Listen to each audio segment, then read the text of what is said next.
it reflects your accountability ratio. Your accountability ratio. How can I trust you to be accountable in business if you cannot be accountable in relationship? When I was not married, I get back home at 11 p.m. Who dare ask me where are you coming from? Is it the landlord I'm renting in his house? No. But now, 7 p.m. and I'm home and my wife is like, in fact, I don't need to get home. My phone, she has to call me. Hey, Daddy, where are you? I said, oh, sunshine, I'm here. Did you hear that? Sunshine. Yeah, I come back home and she has to ask me, okay, well, where have you been? Not as if she's arrogant, but you are accountable to somebody. Where is the, if I have money right now, I do not spend it anyhow. I'm accountable to somebody. If I buy 2 bottles of beer for somebody, I have to be accountable to her. Even as a minister of God, I'm accountable to her. When I am preaching on the altar, I'll say some things about, this is a testimony the Lord has done. And if it is a lie, guess who will be the first person to hold me accountable? Is she, before God. He will help me from the rapture judgment. So if I come out and say, probably, although I've not had that, because by grace of God, I won't say something that is a lie, but you have scenarios like I get back home, maybe you say, oh, the Lord just blessed us yesterday with 35,000. I come and say, baby, no, it was 32,000. I say, oh Lord, I'm sorry.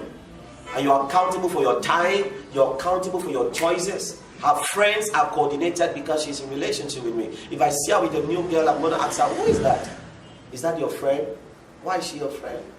So she's accountable to me, I'm accountable to her. Most of you are accountable to nobody, and you want to start businesses, and you cannot run those businesses effectively because one of the main things in management is accountability. So you can withdraw money at any time and go buy something for somebody. A friend can just come and then you just go ahead and just spend lavish some money anyhow, and just waste it because you're not accountable to nobody. So one of the things that we are looking at, family and business. Family will help you to be accountable, which reflects in business. Family builds the greatest characters you need in business. Proverbs chapter 24, verse 2, 3, and 4.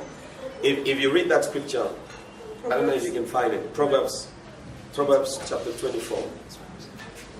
They are the 2 greatest ingredients of business success are built in the home. And it is found there in Proverbs chapter 24. Proverbs chapter 24. Yes. Verse number 2, 3, and 4. Read from verse number 3. Through wisdom is an house builded, and by understanding is it established. Amen. Through wisdom a house is built, and by understanding it is established. The Good News Version says that homes are built on the foundation of wisdom and understanding. In other words, when you see a successful home, there are 2 things that are in operation. What is that? Wisdom and what? Understanding. A successful business, what is in operation? Wisdom and understanding. So if you can build a successful home, what does that mean? Wow.